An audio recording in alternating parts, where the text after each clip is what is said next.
क्या अब अमेरिका में इंसाफ की जगह सीधा डिपोटेशन का दौर शुरू हो चुका है? एक ऐसा देश जो खुद को इंसानियत और डेमोक्रेसी का सिंबल मानता है, अब माइग्रेंट्स को ऐसे देशों में भेज रहा है जहां उनका फ्यूचर पूरी तरीके से अनसर्टेन है। नमस्कार, मैं हूं आपके साथ प्रेरणा कौशिक और आप देख रहे हैं एनबीटी इंटरनेशनल। अमेरिका की सुप्रीम कोर्ट ने अब डोनाल्ड ट्रंप सरकार को एक और बड़ी छूट दे डाली है। अब यूएस गवर्नमेंट किसी भी माइग्रेंट को उसके होम कंट्री की जगह किसी थर्ड कंट्री में डिपोर्ट कर सकती है, वो भी बिना कोर्ट हियरिंग, बिना मौका दिए और बिना बात रखने के। जी हाँ, जिन कंट्रीज में इन्हें भेजा जा रहा है उनमें शामिल है साउथ सुडान, जहां हिंसा, किडनैपिंग और सिविल वॉर जैसे हालात हैं। खुद अमेरिका ने इन देशों के लिए ट्रैवल वार्निंग्स भी जारी की हुई हैं। बॉस्टन के फेडरल जज ने डोनाल्ड ट्रंप सरकार की इस पॉलिसी पर रोक लगाई थी और कहा था कि ये अमेरिका के संविधान में दिए गए ड्यू प्रोसेस के नियमों का वायलेशन है। लेकिन अब सुप्रीम कोर्ट ने उस रोक को भी हटा दिया है। ये फैसला 6 से 3 बहुमत में आया है, जिसे 3 लिबरल जस्टिस ने इस पर कड़ी आपत्ति जताई है। जी हाँ, जस्टिस सोनिया ने इसे gross misuse of court power बताया और लिखा कि thousands of people may suffer but the court chose to ignore it. अब इसका सीधा असर क्या होने वाला है तो आपको बता दें, अब अगर कोई माइग्रेंट किसी क्राइम में पकड़ लिया जाता है तो उसे उसके देश नहीं बल्कि किसी भी थर्ड कंट्री में डिपोर्ट किया जा सकता है और उसे अपना पक्ष रखने का कोई भी मौका नहीं मिलने वाला। डोनाल्ड ट्रंप एडमिनिस्ट्रेशन का कहना है कि ये पॉलिसी जरूरी है क्योंकि कई कंट्रीज अपने क्रिमिनल्स को वापस लेने से साफ साफ मना कर देती हैं। सरकार ने दावा किया है कि जिन लोगों को साउथ सुडान भेजा जा रहा था तो ये सारे लोग बहुत ही ज्यादा क्रिमिनल एक्टिविटीज और सीरियस क्राइम में इन्वॉल्व पाए जाते थे। लेकिन दूसरी तरफ इमिग्रेंट राइट ग्रुप्स का कहना है कि ये फैसला डेंजरस है और काफी ज्यादा इनह्यूमन है। जी हाँ, नेशनल इमिग्रेशन लिटिगेशन अलायंस की डायरेक्टर ट्रीना ने इस पर रिएक्शन देते हुए कहा कि इससे लोगों की जान को सीधा सीधा खतरा है। इसके अलावा जज मर्फी ने एक केस में पाया कि डोनाल्ड ट्रंप सरकार साउथ सुडान जैसे अनस्टेबल देशों में लोगों को भेजने की कोशिश कर रही थी और इस दौरान उसने कोर्ट के ऑर्डर की भी अनदेखी की।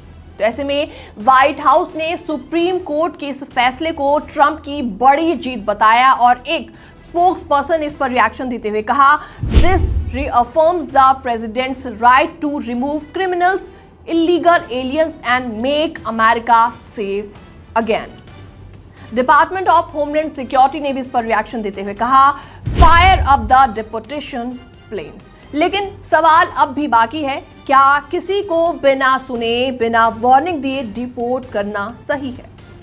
क्या एक्सेंट, बैकग्राउंड या नेशनैलिटी की वजह से किसी के ह्यूमन राइट्स छीने जा सकते हैं? अब अमेरिका में ट्रक चलाने के लिए सबसे जरूरी चीज है इंग्लिश, और अगर आपकी भाषा कमजोर है तो सरकार बोल रही है you are out of service. जी हाँ, नमस्कार, मैं हूं आपके साथ प्रेरणा कौशिक और आप देख रहे हैं एनबीटी इंटरनेशनल। अमेरिका में राष्ट्रपति डोनाल्ड ट्रंप के नए आदेश के बाद अब हर ट्रक और बस ड्राइवर को अंग्रेजी बोलनी और समझनी आनी चाहिए। अगर उनको इंग्लिश नहीं आती तो उनको अनफिट फॉर सर्विस यानी कि सर्विस के लायक नहीं माना जाएगा। न्यू जर्सी के एक ट्रकिंग स्कूल में स्टूडेंट्स 18 व्हीलर ट्रक चला रहे हैं, इंजन खोलकर चेक कर रहे हैं और सीख रहे हैं कि कैसे एक रोड साइड इंस्पेक्शन में जवाब देना चाहिए। एक इंस्ट्रक्टर इंग्लिश और स्पेनिश दोनों में समझा रहे हैं ताकि जिन लोगों की इंग्लिश कमजोर है वो भी तैयारी कर सके। अब इस बदलाव का सीधा असर उन हजारों ट्रक ड्राइवर्स पर पड़ने वाला है जो कि अमेरिका में रहते हैं लेकिन जिनकी पहली भाषा इंग्लिश नहीं है, यानी कि उनको इंग्लिश सही से नहीं आती। अब ट्रांसपोर्टेशन डिपार्टमेंट की नई गाइडलाइंस कहती है कि जब भी कोई इंस्पेक्टर किसी ट्रक या बस ड्राइवर को रोके तो वो चेक करेगा कि ड्राइवर अंग्रेजी में निर्देश समझ सकता है या फिर नहीं। ड्राइवर को ट्रैफिक साइन, इलेक्ट्रॉनिक बोर्ड और इंस्पेक्शन सवालों का जवाब इंग्लिश में ही देना आना चाहिए। अब डर ये है कि अगर कोई ड्राइवर एक्सेंट में बोले या गलती से कुछ शब्द भूल जाए तो क्या उसका लाइसेंस रद्द हो जाएगा। तो ऐसे में लाडो टेक्सास के मोटर करियर एसोसिएशन के चेयरपर्सन जेरी ने इस पर जवाब देते हुए कहा कि अब ये इंस्पेक्टर के इंटरप्रिटेशन पर डिपेंड करता है कि वो ड्राइवर को पास करेगा या फिर नहीं, या यही सबसे ज्यादा फिलहाल डर बना हुआ है। दरअसल इंग्लिश का ये नियम नया नहीं है, लेकिन अब इसकी सजा जरूर कड़ी हो सकती है। पहले अगर कोई ड्राइवर इंग्लिश में कमजोर पाया जाता था तो उसे सिर्फ एक नोटिस रिसीव हुआ करता था, लेकिन अब वो जवाब नहीं दे पाया तो उसे रोड से हटाकर आउट ऑफ सर्विस कह दिया जाएगा, यानी कि उसे तुरंत काम बंद करना पड़ेगा। तो ऐसे में इसका सॉल्यूशन क्या है? दरअसल न्यू जर्सी, टेक्सास और मिशिगन के कई ट्रकिंग स्कूल अब इंग्लिश क्लासेस चला रहे हैं। स्टूडेंट्स को ट्रैफिक से जुड़े इंग्लिश सेंटेंसेस रटाए जा रही हैं। This is the tyre trade depth वगैरह वगैरह, जो कि ज्यादा बोले जाने वाले सेंटेंसेस होते हैं। तो ऐसे में तो एक स्कूल ने तो ड्राइवर्स के लिए इंग्लिश स्क्रिप्ट तैयार की है जिससे वो याद कर सके और इंस्पेक्टर से बातचीत कैसे करनी है इसको समझ सके। कुछ ट्रकर्स मोबाइल में इंग्लिश लर्निंग ऐप सुनते हैं, कुछ लोग YouTube वीडियो देखकर अपनी शब्दावली सुधार रहे हैं, वोकैबुलरी को सही कर रहे हैं, लेकिन डर अभी भी लगातार बना हुआ है। सिख धर्म को मानने वाले कई ड्राइवर्स का कहना है कि उन्हें पहले से ही हायरिंग और इंस्पेक्शन के दौरान भेदभाव झेलना पड़ता है और अब एक्सेंट या अनफैमिलियर वोकैबुलरी के कारण किसी को अनफिट करार दिया गया तो उनकी नौकरी छिन सकती है। ट्रकिंग यूनियंस और ड्राइवर्स का कहना है कि अगर कोई रोड पर स्टॉप साइन पहचान लेता है तो अच्छी बात है, लेकिन अगर सामने बोर्ड पर लिखा है एग्जिट नाउ और वो ना पढ़ पाए तो उसे रोड पर एक्सीडेंट का खतरा हो सकता है। इसलिए इंग्लिश सीखनी जरूरी है, लेकिन उसे लेकर डर का माहौल नहीं होना चाहिए। अभी तक ये क्लियर नहीं है कि इंस्पेक्टर ये तय कैसे करेगा कि ड्राइवर की इंग्लिश कितनी अच्छी है, और सबसे बड़ी बात इसमें यह है कि अब मोबाइल ट्रांसलेटर, क्यू कार्ड या इंटरप्रेटर की भी इजाजत नहीं होगी। तो अब अमेरिका में ट्रक चलाने के लिए सिर्फ गाड़ी चलाना अनिवार्य नहीं है, बल्कि आपको अच्छी खासी इंग्लिश भी आना काफी ज्यादा इंपॉर्टेंट है। अगर आप अमेरिका जाना चाहते हैं तो अब सिर्फ आइलेट्स इंपॉर्टेंट नहीं है, बल्कि आपका फेसबुक, इंस्टाग्राम एंड लिंक्डइन भी आपके पास होना चाहिए। अमेरिका की नई पॉलिसी के तहत वीजा के लिए अब सोशल मीडिया प्रोफाइल्स पब्लिक होना जरूरी है, यानी आपका ऑनलाइन बिहेवियर अब आपकी वीजा किस्मत को तय करेगा। नमस्कार, मैं हूं आपके साथ प्रेरणा कौशिक और आप देख रहे हैं एनबीटी इंटरनेशनल। अमेरिका की एम्बेसी ने एक नई गाइडलाइंस जारी की है। अब जो भी स्टूडेंट अमेरिका के लिए FM या J वीजा के लिए अप्लाई करेगा उसे अपने सोशल मीडिया अकाउंट्स पब्लिक रखने होंगे, यानी आपका फेसबुक, इंस्टाग्राम, ट्विटर, टिकटॉक या लिंक्डइन, यानी सब कुछ वीजा ऑफिसर्स चेक करेंगे ताकि आपकी बैकग्राउंड वेरिफिकेशन, आपकी बैकग्राउंड चेकिंग की जा सके। तो ये रूल आखिर कब से लागू होगा, ये आपके मन में सवाल आ रहा होगा।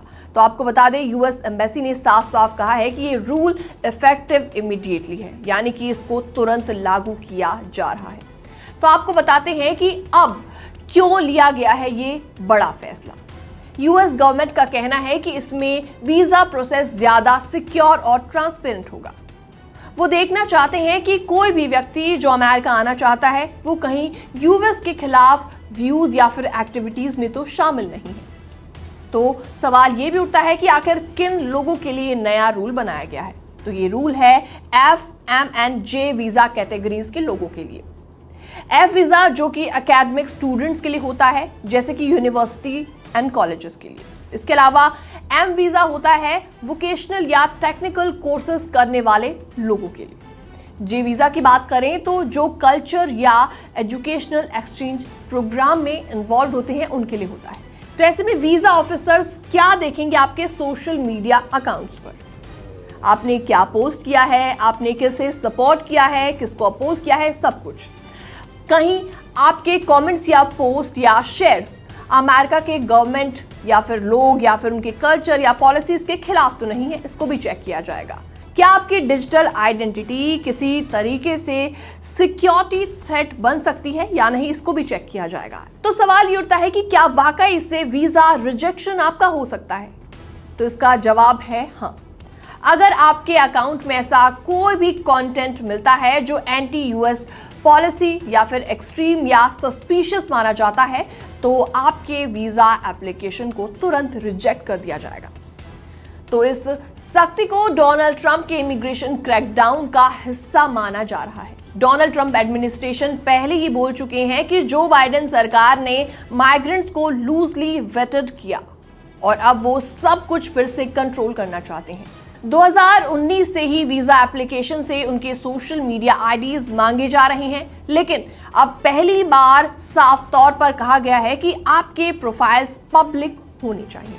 तो ऐसे में स्टूडेंट्स को क्या कुछ करना चाहिए, इसके बारे में आपको बताते हैं। अपने सोशल मीडिया प्रोफाइल्स की प्राइवेसी सेटिंग चेक करें। कोई भी ऐसा पोस्ट या ऐसा कमेंट डिलीट करें जो आपके लिए प्रॉब्लम क्रिएट कर सकता है। अपनी ऑनलाइन इमेज या रेपुटेशन साफ और न्यूट्रल रखें।